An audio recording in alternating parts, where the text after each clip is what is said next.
Bueno, quiero iniciar esta mañana, hermanos, una serie de 3 sermones en enero. Los 3 domingos que nos quedan de enero vamos a estar compartiendo esta serie. Esta serie se llama Lo que Dios quiere de su iglesia. Y lo que vamos a estar haciendo en cada uno de los sermones es compartir lo que la palabra de Dios dice acerca de uno de los objetivos que este año nos hemos trazado como iglesia.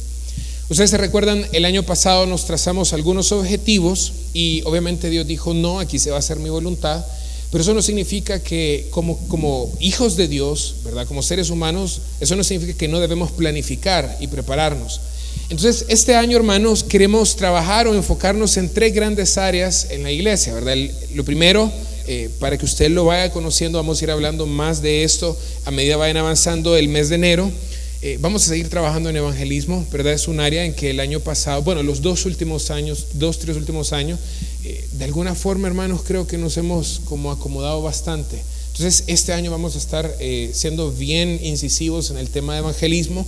Lo segundo, hermanos, es el tema del servicio de acuerdo a dones y ministerios. Deseamos que usted sirva, hermano. Yo quiero recordarle que usted tiene dones de parte del Señor, que no se los ha dado para que usted los tenga ahí bien bonitos, bien ordenados, ¿verdad? En algún estante en su casa para ser admirados, sino que los dones que el Señor nos ha dado es para que los usemos para su gloria y para edificación de la iglesia. Entonces yo quiero invitarlo a que este año usted disponga en su corazón servir en su iglesia local para la gloria de Dios. Y en tercer lugar, hermanos, el tema de discipulado. ¿Por qué el tema de discipulado tiene que estar siempre? Porque el día, hermanos, que nosotros no cometamos pecado y no tengamos malas motivaciones en nuestro corazón, hermanos, ya estamos en el cielo. En esta tierra seguimos en un cuerpo de carne. Eso quiere decir que siempre hay espacio para crecer más y más a la imagen de Cristo. Entonces, estos son los 3 objetivos que vamos a estar abordando este año de diferentes maneras. Este día vamos a arrancar predicando acerca del primer objetivo: alcanzar personas para la gloria de nuestro Señor Jesucristo. Y mi oración a Dios es que me ayude a predicar la palabra para que al final de este sermón, hermanos, lo siguiente quede guardado y grabado en nuestro corazón. Dios está llevando a cabo su misión en el mundo. Y si tú eres cristiano, hermano, tú no tienes opción, tú ya eres parte de esa misión. Voy a repetirlo una vez más y espero que esto quede guardado en nuestros corazones, sellado en nuestros corazones. Dios está llevando a cabo su misión en el mundo, y si tú eres un cristiano, tú no tienes opción, tú ya eres parte de esa misión. Entonces quiero invitarte a que te vayas conmigo al libro de Mateo, capítulo 28, versículo 16 al 20. Es un pasaje que no está de más decirlo, es súper conocido, probablemente de los pasajes que la iglesia en todo el mundo recuerda una y otra vez. Y siempre es importante volver a estudiarlo, volver a predicarlo y orar al Señor: Padre, enciende nuestros corazones, ¿verdad? Este mandato que tú nos das en este pasaje. Cuando lo tenga, le quiero pedir que me dé un buen amén para saber que ya lo tiene. Y quiero pedirle que se ponga en pie también para que lo leamos. Dice la palabra del Señor: pero los 11 discípulos se fueron a Galilea, al monte que Jesús les había señalado. Cuando lo vieron, lo adoraron, pero algunos dudaron. Entonces Jesús se les acercó y les dijo: toda autoridad me ha sido dada en el cielo y en la tierra. Vayan pues y hagan discípulos de todas las naciones, bautizándolos en el nombre del Padre, del Hijo y del Espíritu Santo, enseñándoles a guardar todo lo que les he mandado. Y recuerden, yo estoy con ustedes todos los días hasta el fin del mundo. Vamos a orar esta mañana. Amado Padre Celestial, Señor, yo quiero pedirte por nuestras mentes y por nuestros corazones. Somos seres humanos, vivimos en un cuerpo pecador, y muchas veces, Señor, no venimos con la actitud correcta a la iglesia. Venimos distraídos, o venimos, Señor, con preocupaciones, o con cosas, Señor, que tal vez no vienen al momento en el cual estamos reunidos. Padre, yo te pido que esta mañana tú nos ayudes, Señor, para poner atención, pero sobre todo para que abras los ojos de nuestro entendimiento, Señor, para que contemplemos las maravillas de tu ley. Hoy, Padre, queremos escucharte hablar a nosotros por medio de tu palabra. Te pido, Señor Jesús, que nuestro corazón, Señor, sea un lugar donde tú puedas escribir, Padre, como en piedra, las enseñanzas de esta mañana, Señor, y que esto se convierta en una realidad de nuestro día a día, Padre. Te lo pedimos en el nombre de Cristo Jesús. Ayúdame a mí, Señor, yo solamente quiero ser un transmisor de lo que tú ya dijiste, Señor, y que tu palabra, con lo poderosa que es, Señor, nos transforme y nos cambie para vivir, Señor, en la misión que tú estás llevando a cabo en la tierra. En Cristo Jesús oramos esta mañana. Amén y amén. Pueden tomar su asiento, hermanos. Voy a pedirles algo esta mañana, y es que usted quédese en Mateo 28, por favor. Vamos a ocupar otros pasajes de las Escrituras. El resto de pasajes que vayamos ocupando los vamos a ir poniendo en la pantalla, pero usted, por favor, quédese en Mateo 28. Ahora, hermanos, quiero iniciar diciendo lo siguiente. La autoridad de Cristo es el fundamento de la labor evangelizadora de la iglesia. Quiero que entienda esto. Vamos a explicar qué significa la autoridad de Cristo. Pero el hecho de que Jesús diga, yo tengo la autoridad en el cielo y la tierra, eso es lo que debe ser el fundamento por el cual nosotros vamos a evangelizar. Y para entender mejor el pasaje, quiero poner un poquito en contexto de lo que estaba sucediendo acá. Hermanos, los discípulos habían sido testigos de dos cosas impresionantes. Primero, habían visto al Señor morir en la cruz. Y yo quiero que usted pueda transportarse por un momento a entender que ellos vieron a Jesús levantar muertos. Ellos vieron a Jesús sanar ciegos, ellos vieron a Jesús levantar paralíticos y vieron a Jesús enseñar como quien tiene autoridad. Y de pronto lo vieron muerto y lo vieron en una cruz y lo sepultaron. Eso tuvo que haber sido un golpe emocional muy fuerte para ellos, al punto que Pedro, pues por el mismo miedo, negó al Señor 3 veces.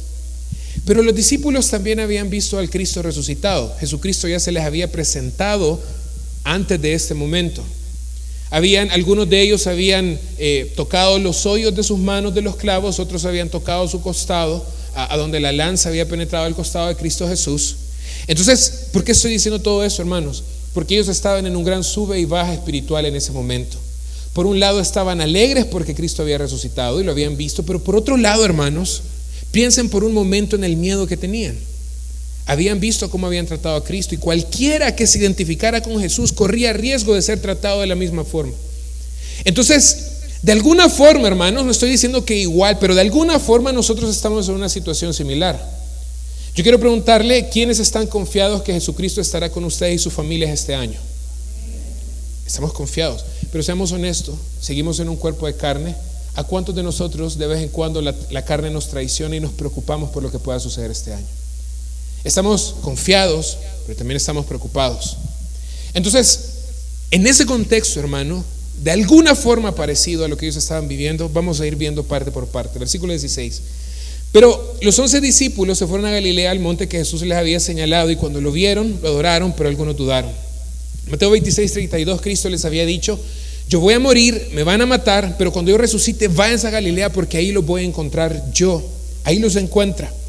Y justamente algunos lo ven de lejos, lo empiezan a adorar, otros dudan. Pero luego en el versículo 18, lea conmigo por favor, acercándose a Jesús les dijo: toda autoridad me ha sido dada en el cielo y en la tierra. Hermanos, esta frase de Jesús, póngale atención, porque esta frase de Jesús es el fundamento, es la seguridad y es el gozo por el cual todos deberíamos ir a compartir el evangelio, por el cual todos deberíamos estar felices de saber que Jesucristo nos ha tomado en cuenta en la misión que Él está llevando a cabo. Ahora, para entender esto correctamente, hermanos, quiero decirles algo. La gran comisión no inició en Mateo 28. Mateo está a la mitad de la historia, hermanos. La Biblia no es un montón de historias desconectadas de la cual agarramos uno y sacamos una anécdota como que si fueran fábulas, ¿verdad? En la cual vamos sacando la moraleja de cada una de ellas. La Biblia es una sola historia que nos cuenta la gloria de Dios a través de Jesucristo. Entonces, esta historia, hermanos, inicia en Génesis y termina en Apocalipsis. En el principio Dios había hecho todas las cosas perfectas. Y voy a poner el contexto bíblico y luego vamos a aterrizar otra vez a Mateo 28. En el principio Dios hizo todas las cosas perfectas y Dios hizo al ser humano a su semejanza para que nosotros mostráramos la gloria de Dios al mundo, actuando como Él, viviendo como Él, reflejando la gloria de Dios aquí en la tierra. Pero usted sabe que Adán y Eva se rebelaron contra Dios y a partir de ahí todo el universo, hermanos, cayó bajo el dominio pecado. Es decir, la perfecta paz, armonía y comunión que teníamos con Dios se perdió. Pero sobre todo, el ser humano cayó bajo las cadenas de maldad, bajo las cadenas del pecado. Y desde Adán y Eva, todos los que hemos nacido después de ellos, somos pecadores. El problema del pecado es que nos separa de Dios. El pecado pone una barrera entre Dios y el ser humano porque Dios es santo. Entonces, cuando Adán y Eva pecaron, hermanos, yo quiero que usted entienda esto. Dios pudo haber borrado en ese momento a Adán y a Eva de la tierra para siempre y decir: destruyo todo lo que he hecho, lo hago nada, vuelvo a crear otros cielos, otra tierra, otro universo y vuelvo a crear otra raza. Pero Dios escogió el camino de la redención. Dios escogió y Él tomó la decisión soberanamente y voluntariamente de que esa raza que se había rebelado contra su creador, Dios de alguna forma los iba a poner en paz con Él nuevamente. Y aquí es donde vemos y entendemos el evangelio hermoso que predicamos, hermanos, porque para que el hombre pueda estar en paz con Dios necesitamos dos cosas. Primero, que nuestros pecados sean perdonados, y en segundo lugar, ser perfectos para poder entrar a la presencia de Dios. Eso necesitamos, que nuestras rebeliones contra Dios sean perdonadas, y en segundo lugar, ser moralmente perfectos para que cuando entremos a la presencia de Dios, su santidad no nos destruya. Y este es el mensaje que predicamos, hermanos, que estamos separados de Dios y por esa separación merecemos un castigo eterno, pero Dios proveyó el perdón de pecados y nuestra justificación en su plan perfecto. En Génesis 3:15, hermano, cuando Dios está maldiciendo a la serpiente, Dios le dice: pondré enemistad entre tú y la mujer, entre tu simiente y su simiente. Él te herirá en la cabeza y tú lo herirás en el talón. ¿Sabe lo que le estaba diciendo Dios a la serpiente? Y esto es Génesis 3, para que usted entienda que la gran comisión no inició en Mateo 28, la gran comisión inició en Génesis 3. Es el plan de Dios para poner en paz al hombre con Dios. Y lo que Dios le dijo a la serpiente es: hay uno que nacerá de mujer, es decir, que será descendiente de mujer, que nacerá de mujer, que va a destruirle la cabeza a Satanás, es decir, va a revertir todas las obras malas que Satanás ha hecho, y cuando lo haga, Satanás lo va a lastimar levemente, porque dice: la serpiente te morderá en el talón, hará un pequeño daño en su obra de revertir lo que Satanás ha hecho. Ahora, más adelante, casi 2000 años después, Dios escoge a un hombre llamado Abraham. ¿Por qué escogió a Abraham, hermanos? Fue una decisión del Señor. Él decidió escogerlo a él. Y cuando Dios escoge a Abraham, en alguna parte de la vida de Abraham, en Génesis 28:18, Dios le dice estas cosas a Abraham: en tu simiente, es decir, en uno de tu descendencia, serán benditas todas las naciones de la tierra, porque has obedecido mi voz. Hermanos, lo que estamos viendo hasta aquí es lo siguiente. Nosotros estábamos separados de Dios, pero Dios escogió en su bendita gracia y misericordia que a través de un hombre nacido de mujer y de la descendencia de Abraham, toda la maldad que el Satanás había hecho iba a ser revertida y íbamos a estar en paz con Dios. ¿Sabe cómo inicia Mateo 1? Cuando habla de Jesucristo, dice: el libro de la genealogía de Jesucristo, hijo de David, hijo de Abraham. Jesucristo es ese hombre, ese Mesías esperado, nacido de mujer, de la descendencia de Abraham, por medio del cual se va a revertir todo el daño que la serpiente hizo, y por medio de él las familias de todas las naciones de la tierra iban a ser bendecidas. Eso te incluye a ti y a mí, porque nosotros no somos judíos. No sé si habrá algún judío entre nosotros, pero entiendo que no hay ningún judío. Es decir, que la bendición de Abraham llega hasta nosotros por ese hombre que iba a ser hijo de Abraham y que iba a nacer de una mujer. Obviamente nosotros sabemos que Jesús nació de María, de una mujer. ¿Y cómo lo hace, hermanos? ¿Verdad? Es importante que estemos recordando el evangelio todo el tiempo. Para perdonar nuestros pecados, Jesucristo va a la cruz y Él recibe sobre su cuerpo el castigo que tú y yo merecemos. La justicia de Dios queda satisfecha en la cruz de Jesucristo. Justamente hoy vamos a celebrar la Santa Comunión, y eso es lo que representa la Santa Comunión. Que así como nosotros comemos y molemos un pan o una galleta, el cuerpo de Cristo fue castigado por el Padre para que tú y yo no sufriéramos ese castigo. Hermano, y eso todos los días debemos recordarlo, porque es inmerecido ese favor que hemos recibido del Señor. Pero en segundo lugar, hermanos, aunque nuestros pecados sean perdonados, nosotros seguimos siendo pecadores. ¿Cómo entramos a la presencia de Dios? Jesucristo vive una vida perfecta, no comete pecado, y esa es la belleza del Evangelio, que la vida de Cristo es contada como nuestra. De alguna forma, si lo quieres ver así, estamos vestidos de Jesús, y cuando Dios nos ve, no ve nuestra vida, sino que ve la perfección de Cristo. Y esa es la razón, hermano, por la que tú puedes entrar todos los días a la presencia de Dios como un hijo entra al cuarto de su papá. Mis hijas saben que pueden entrar a mi cuarto sin ningún problema. Pueden entrar cuando quieran, a la hora que quieran. Mi hija mayor a veces se despierta en la noche, ¿verdad? Porque quiere ir al baño. Ella entra a mi cuarto y me viene a tocar: papá, quiero ir al baño. Me tengo que levantar a llevarla al baño. O a mi esposa, a su mamá. ¿Cómo hacemos eso, hermano? Esa es la belleza del Evangelio. La vida perfecta de Cristo está sobre nosotros. Ahora, hermanos, ¿tengo que hacer algo para ganar el perdón de pecados y la justicia de Cristo? No, por eso es gracia.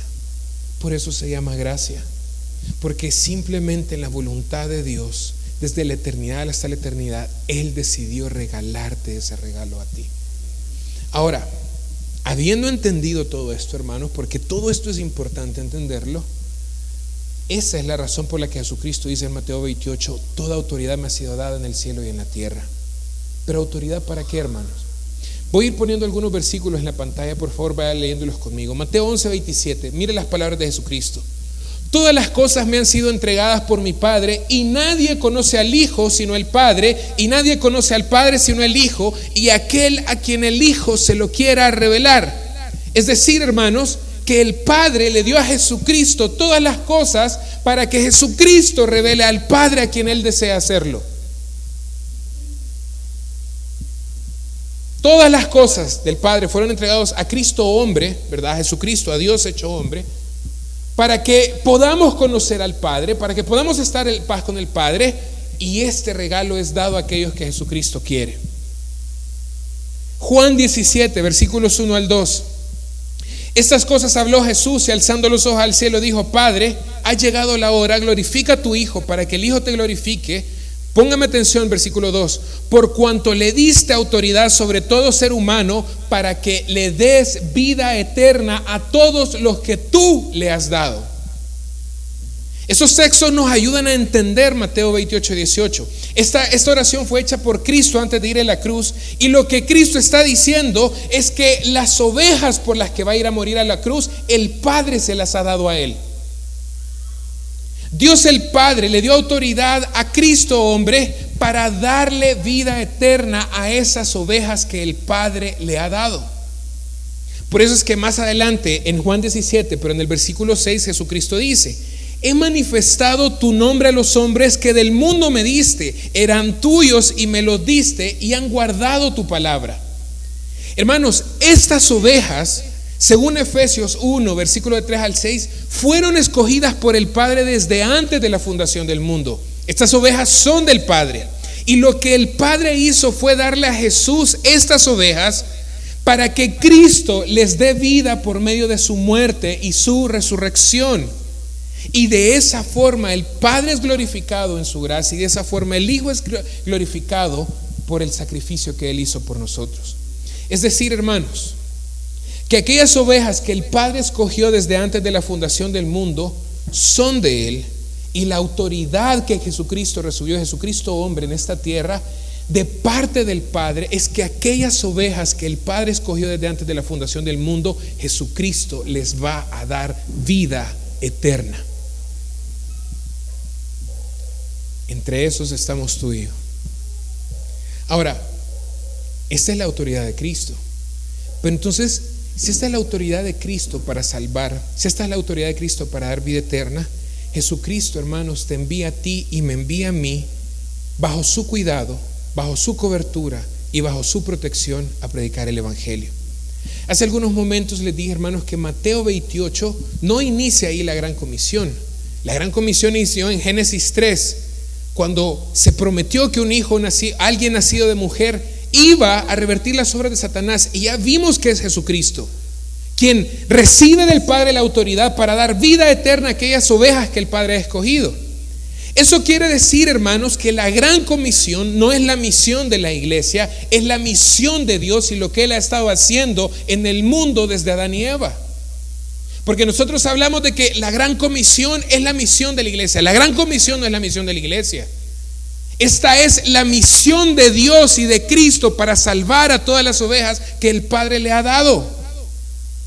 Es lo que Dios está haciendo en medio de los seres humanos para salvar a aquellas ovejas que Jesucristo con su muerte y su resurrección les dará vida eterna. Y esta es la bendición que tú y yo tenemos, que el Padre podría salvarlos sin ayuda de ninguno de nosotros. Jesucristo podría hacerlo, pero Dios decidió ocuparnos a ti y a mí, la iglesia, para llevar a cabo su misión en la historia de la raza humana. Hermanos, ¿no es cierto que Romanos 1:16 dice: no me avergüenzo del evangelio, porque es poder de Dios para salvación, primero del judío y luego del gentil? ¿No es cierto, hermanos, que en Romanos 10 dice: cómo invocarán a aquel en quien no han creído? ¿Y cómo creerán si no han oído? ¿Y cómo oirán si no hay nadie que les predique? ¿No es cierto, hermanos, que 1 Corintios 1:21 el apóstol Pablo dice: pero Dios en su infinita sabiduría decidió no salvar a su iglesia por medio de la sabiduría humana, sino, dice el apóstol Pablo, por medio de la locura de la predicación? ¿Y por qué dice el apóstol Pablo de la locura de la predicación, hermanos? Porque ¿no te parece una locura que por simplemente predicar el evangelio, decirle a alguien: tú estás perdido, tú vas a un castigo eterno, pero esta es la oferta de Cristo para ti, Él murió en la cruz para que tus pecados sean perdonados, Jesucristo vivió una vida perfecta para que su justicia sea tuya? Eso transforma el corazón de alguien. ¿No te parece una locura eso? Pero eso es lo que dice el apóstol Pablo. Dios en su infinita sabiduría decidió salvar a sus ovejas por medio de la locura de la predicación. Pero aquí está el tema, hermanos: ¿quién va a ir a dar ese mensaje? ¿Quién va a ir a predicar ese evangelio? Tú y yo. Jesucristo ya estuvo en la tierra. Él no va a volver a descender hasta su segunda venida, por lo menos corporalmente, ¿verdad? Jesucristo, hombre glorificado, no va a descender hasta su segunda venida. ¿Quiénes estamos acá para seguir predicando el evangelio que Cristo vino a tenernos? Tú y yo. Te lo voy a decir de esta forma, hermano. ¿Sabes qué es un bisturí? ¿Verdad? La navaja que se ocupa para hacer operaciones, ¿verdad? Este ejemplo lo tomé del pastor Sujel Michelén. Un bisturí por sí mismo no puede operar un trasplante de corazón.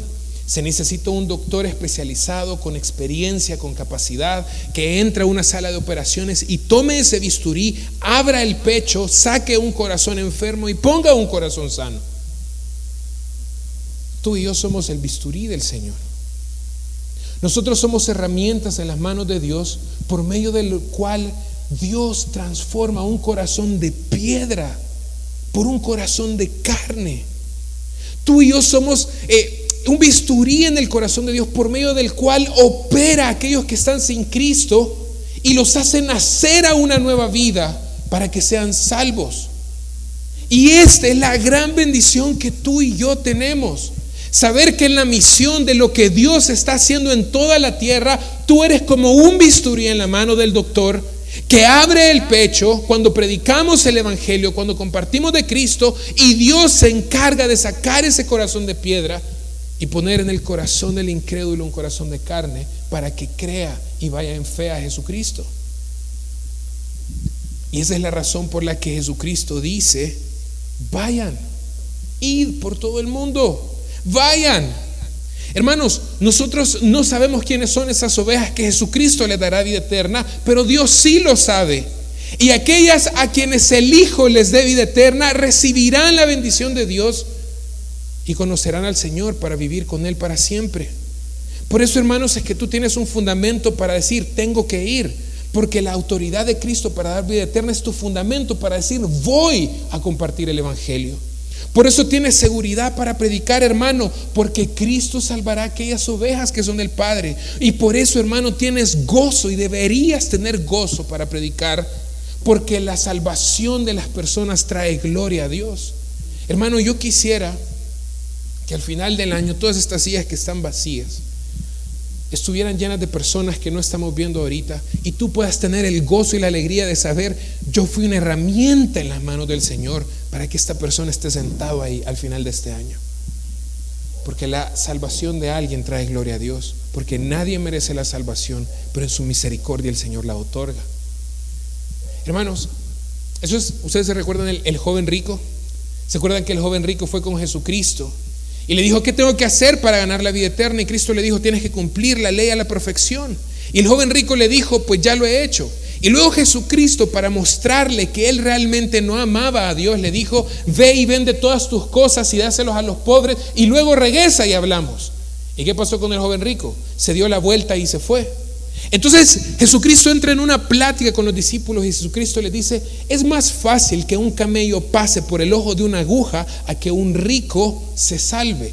Y la pregunta de los discípulos es la siguiente: qué difícil es esto, ¿quién se va a poder salvar? Y Jesús les dice: lo que es imposible para el hombre es posible para Dios. Esa es la autoridad de Cristo con la cual Él nos manda. Él nos dice: vayan, porque yo transformo los corazones, porque yo hago nacer de nuevo a las personas. Ustedes vayan y prediquen, que lo más difícil el Señor lo hará. Nuestra labor es ir a predicar, hermanos.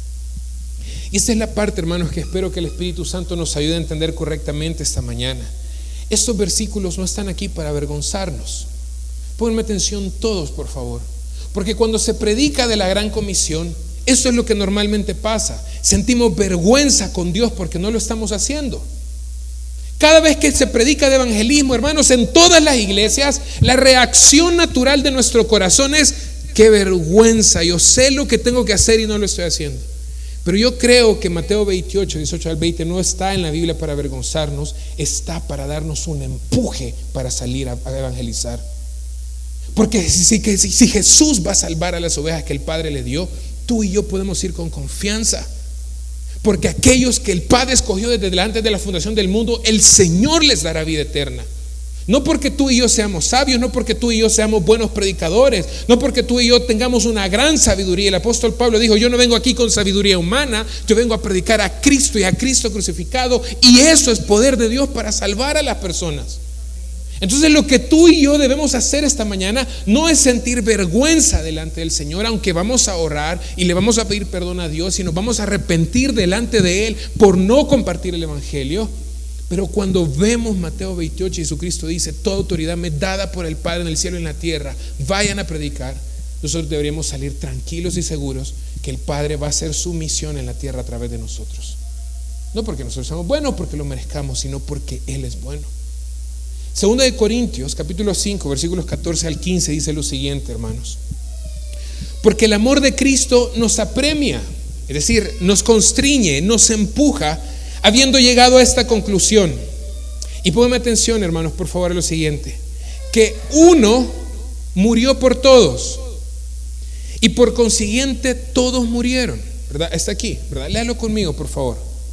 Pues el amor de Cristo nos apremia para llegar a esta conclusión: que uno murió por todos. ¿Quién es ese uno? Cristo. Y si Cristo murió, todos murieron. ¿Sabe qué significa eso, hermano? Que usted está muerto con Cristo en la cruz. Su viejo hombre quedó en la cruz. Eso es lo que nos dice Gálatas 2:20: con Cristo estoy juntamente crucificado. La vieja naturaleza ha quedado atrás. Versículo 15: y por todos murió, para que los que viven, y ponga atención a esto, por favor, ya no vivan para sí, sino para aquel que murió y resucitó por ellos. Amada iglesia, lo que el apóstol nos está diciendo en este versículo es que si tú eres un hijo de Dios, tú ya no tienes anhelos, propósitos o deseos propios. Es que ahora toda tu vida es para aquel que dio su vida por ti. Tu viejo hombre murió, tus anhelos antiguos quedaron en el pasado, tus deseos, tus pasiones quedó atrás. Ahora que estamos en Cristo, sus propósitos son mis propósitos, sus deseos son mis deseos, sus anhelos son mis anhelos. Yo ya dejé de vivir para mí, dejé de vivir para mis cosas, dejé de vivir para este mundo, dejé de vivir para mi carne. Ahora que estoy en Cristo, estoy muerto con Él, y si vivo por la vida nueva que Él nos ha dado, yo vivo para hacer lo que Él desea que haga. Yo vivo para complacerlo a Él. Hermanos, y las dos razones que nos da el apóstol, ¿verdad? Rápidamente aquí en el versículo que acabamos de ver. La primera es que estamos muertos, estamos vivos para Él. Y la segunda, dice el apóstol Pablo, el amor de Cristo me constriñe. ¿Sabe qué significa eso, hermano? Que cuando contemplamos la gracia que hemos recibido en Dios, recordamos las palabras de Mateo 18. De gracia recibieron. ¿De gracia qué? Si de gracia recibimos, de gracia tenemos que dar. Recordamos las palabras de Hechos 20:35. Más bienaventurado es dar que recibir. La belleza de la vida, hermanos, para que tú puedas entenderlo, es vivir de acuerdo a lo que el Señor espera de ti. Lo que el Señor espera de ti, que eres su iglesia, es que vayas y hagas discípulos, que vayas y compartas el evangelio, que vayas y enseñes la palabra, hermano. Esa es la razón por la cual Cristo nos dice: vayan, id y haced discípulos. Ahora alguien podría pensar: pastor, ¿cree que este es el mejor momento para evangelizar? ¿No cree que mejor hacemos varias predicaciones de consolarnos, de animarnos, de fortalecernos? Bueno, hemos estado predicando de eso casi un mes entero y ya se acabaron esas predicaciones, hermano. Hoy vamos a ver lo que Dios espera de nosotros este año. Yo simplemente te preguntaría esto: ¿tú crees que el momento en que Cristo le dijo eso a sus discípulos era el mejor momento para ellos? Si ellos sabían que si se identificaban con Cristo, las probabilidades de morir en una cruz como Cristo eran bastante altas. Alguien podría pensar: no están listos todavía, vamos a esperar que bajen un poquito las aguas, que las cosas con el imperio y con los líderes religiosos se calmen un poco. Cuando todo esté un poquito más al suave, entonces Cristo va a ir a decirlo: vayan por el mundo a predicar el evangelio. Es lo mismo que podríamos decir nosotros: no vamos a esperar que las cosas estén más tranquilas, que las cosas se suavicen un poco, ¿verdad? Que pase un poquito, tal vez que nos vacunemos la mayoría y luego vamos a ver si vamos a evangelizar. Y Jesucristo dice: no, porque yo tengo toda autoridad para dar vida a quien yo quiera. Por lo tanto, vayan. Yo tengo ovejas en medio de todas sus familias que no conocen al Señor. Yo tengo ovejas que son mías en medio de todos sus compañeros de trabajo, en medio de sus compañeros de universidad. Hay personas que son ovejas mías. Por lo tanto, vayan y prediquen el evangelio. Ahora, este poder del evangelio, hermanos, y ya vamos a ir cerrando el sermón, me recuerda un poco a lo que sucedió con Pablo. Pablo antes se llamaba Saulo, y Saulo perseguía a la iglesia, odiaba a los cristianos, los mataba, se gozaba cuando veía que a un cristiano lo apedreaban. Él estuvo cuando apedrearon a Esteban, y Pablo se gozó cuando murió Esteban apedreado. Pero este es el poder del evangelio que transformó ese corazón. Y después de Jesucristo, creo yo, el hombre más importante en la fe cristiana es Pablo. ¿Qué te quiero decir con esto, hermano? Lo que te quiero decir es que en la imagen de Apocalipsis, cuando estemos en el cielo adorando al Señor, ahí van a ver ex musulmanes, ex testigos de Jehová, ex católicos, ahí van a ver ex budistas, ex ateos. ¿Por qué? Porque Jesucristo tiene autoridad para dar vida eterna a las ovejas del Padre. Entonces hay personas que tú ves y tú piensas: este nunca se va a convertir. ¿Para qué le voy a decir? Mejor ni me acerco, ni le insinúo nada de ir a la iglesia, ni le insinúo nada de orar, porque usted, pastor, no sabe. Usted no sabe cómo es la fe. Usted no sabe ese tío que yo tengo, borracho, drogadicto, no tiene idea. Jesucristo dice: toda autoridad me es dada en el cielo y en la tierra. Vayan a predicar el evangelio, porque yo les daré vida eterna.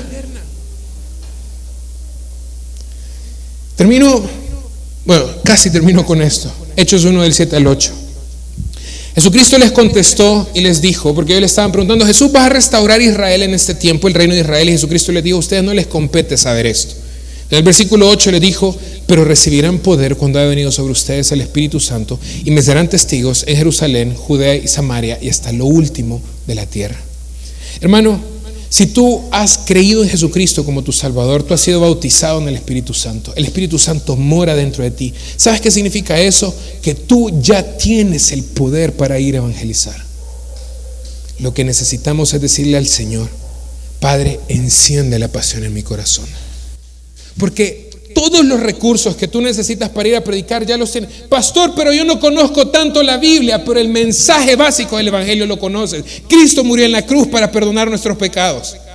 Ya lo sabes. Y ese es el mensaje básico que transforma el corazón.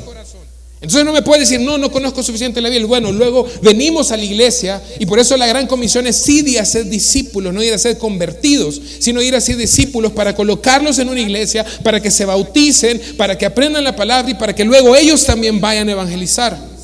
Pero no hay excusa para decir yo no puedo evangelizar, porque el mensaje básico del evangelio transforma el corazón y tú ya tienes al Espíritu Santo dentro de ti para poder ir con cualquier persona y predicarle el evangelio, y aquellos a quien el Padre le dio al Hijo, el Hijo les dará vida eterna.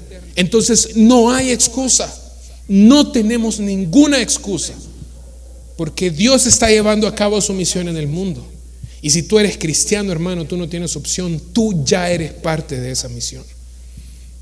Termino con esto, hermanos. Dado que la misión de Dios no es ser convertidos, sino discípulos, hermanos, recordemos que es un discípulo. Un discípulo es aquel que sigue los pasos de su maestro, que imita a su maestro, que piensa, que habla y se comporta como su maestro. Pero no vamos a ser discípulos de nosotros, vamos a ser discípulos de Jesucristo. Hermanos, tú y yo somos llamados a predicar el evangelio, luego llevarlos a bautizar y luego enseñarles la palabra de Dios para que vivan para la gloria de Dios, para que sirvan a sus hermanos con amor, con paciencia y con dedicación, para hacer morir su voluntad y hacer la voluntad del Padre, y luego para que ellos salgan a ser otros discípulos. Es decir, hermanos, el Señor nos manda a sembrar a los convertidos en la iglesia local. Hermanos, este es el final del sermón. En el original, en el griego, el único verbo que está en imperativo es hacer discípulos. Los demás están en un verbo participio, es decir, que están sujetos a la orden. Lo que Cristo nos está diciendo y nos dijo es: hagan discípulos, vayan, bauticen y enseñen la palabra. Y eso es lo que te quiero decir. Si solo los pastores y algunos cuantos de la iglesia vamos, bautizamos y enseñamos, el fruto como iglesia local, porque la obra de Dios no se puede parar. Si tú no evangelizas a alguien, otro cristiano lo va a hacer. El Señor lo va a hacer con otra persona. Pero los frutos nuestros como iglesia local, como iglesia cristiana vida, si solo los pastores y unos cuantos evangelizamos, el fruto es muy pequeño. Pero si todos los que estamos acá esta mañana y todos los que vinieron al culto de las 9 de la mañana nos comprometemos con el Señor, porque Él tiene autoridad para dar vida eterna, y vamos, hermano, vamos a ver fruto. Y al final del próximo año, ¿verdad? Primero Dios, en algún momento no vamos a tener que estar separados por familias. Vamos a poder poner las líneas completas. Pero todas esas sillas vacías que están ahí, hermano, yo quisiera que al final de este año tú tengas la dicha y el gozo de ver a alguien, a un hermanito sentado en esa silla, y saber que el Señor le dio vida eterna, pero tú fuiste la herramienta que Dios ocupó para que Él estuviera acá. Que todos al terminar este año, al terminar este año, el 2021, tengamos esa alegría, tengamos ese gozo de sabernos herramientas en las manos del Señor. Por eso, hermanos, yo quiero invitarte a que en este mes de enero, fíjate, el mes de enero, hermanos, lo vamos a ocupar solo para orar por este tema. Solo para orar. Pastor, pero no nos está diciendo que vaya.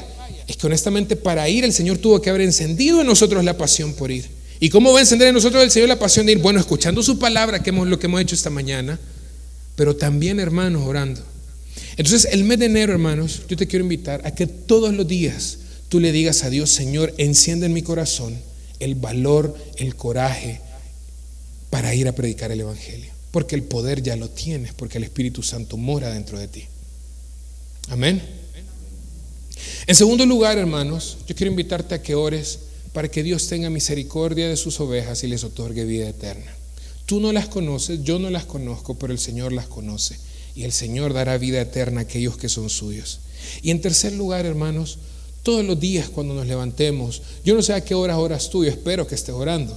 No sé a qué horas, si oras en la mañana cuando te levantas, a la hora de almuerzo, en la noche, no sé, pero a la hora que sea que tú ores, hermano, yo quiero invitarte a que tú le digas: Señor, pon en mi camino oportunidades de compartir el evangelio. Pon en mi camino oportunidades, Señor. Tal vez es un cliente, tal vez es un proveedor, tal vez es el tío aquel, ¿verdad?, que nunca te llega a visitar, pero sabes que quizás el Señor te lo va a mandar. Este año un día va a llegar de sorpresa a tu casa a visitarte. Tal vez es el compañero de trabajo, tal vez es tu jefe que te tiene un poquito desesperado ya. Tal vez es esa compañera de trabajo chismosa que nadie le habla. Pero Dios, si nosotros le pedimos a Dios, Señor, danos oportunidades para compartir el evangelio, el Señor va a poner esas oportunidades en nuestra vida. Entonces yo quiero invitarte que todo el mes de enero, hermano, estemos orando por estas tres cosas: que el Espíritu Santo nos dé valor para predicar, que Dios tenga misericordia de sus ovejas y les otorgue vida eterna, y que Dios ponga en nuestra vida oportunidades para poder practicar, ¿verdad?, el mandato que el Señor nos ha dado. Vamos a orar este mediodía y luego vamos a celebrar la Santa Comunión. Te pido por favor que te pongas en pie conmigo. Amado Jesucristo, Señor Dios bueno, Padre, yo te pido que la realidad que tú tienes autoridad para dar vida eterna a las ovejas del Padre, Señor, quede como bien grabado y sellado en nuestros corazones y en nuestras mentes, Dios. Yo sé que muchas veces nosotros pensamos: ¿para qué voy a predicarle a tal o X persona si no se van a convertir? ¿Para qué le voy a decir a aquel tío que ya le dije un montón de veces y parece que nunca me escucha?